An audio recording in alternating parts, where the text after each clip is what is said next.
Stylish jewellery আসে কিন্তু পলার না নিয়ে তোমরা যেতে পারবে না।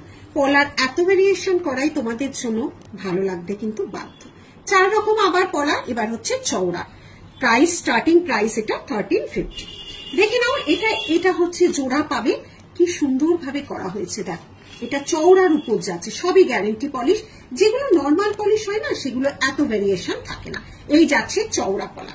আরেকটা দেখো সাদা লালের উপর কিরকম ফ্লাওয়ার এবং কলকা ফ্লাওয়ার মোটিভে করা হয়েছে, রেড এবং হোয়াইট জয়েন্ট করা, পুরোটা এভাবে কাজ যাচ্ছে। ঠিক আছে, পুরো পলাটায় কাজ যাচ্ছে। নেক্সট দেখো ফিশ পলা, এটা কিন্তু আমাদের পুজোয় নিউ লঞ্চ পলা। দেখো তো ফিশটা, দেখো ফিশের পুরো ছিলে কাটিং আছে, তার সাথে টিপ যাচ্ছে। টিপ এবং ফিশ টকটকে লাল পলার উপর কিন্তু এটা করা হয়েছে। এটা এখনো অব্দি লাইভে দেখানো হয়নি, আমাদের এটা এক্সিবিশনে ভীষণ ভাবে সাড়া ফেলেছে। দেখো কাজের সেলাই কাটিংটা দেখো, এটা বেশি করে দেখাচ্ছি কারণ এটা এখনো অব্দি কারুকে দেখানো হয়নি। এই যাচ্ছে ডিজাইনটা। নেক্সট আমাদের আড়াই প্যাচ পলা, এটা অনেকের কাছেই আছে, যাদের কাছে নেই আবার একবার রিপিট করে দিলাম। এই যাচ্ছে পুরো পলাটায় কিন্তু একদম ভাবে সুন্দর ভাবে ডিজাইন করা হয়েছে। আজকের ভিডিওটা থাকলো 4টি পলা। টাটা।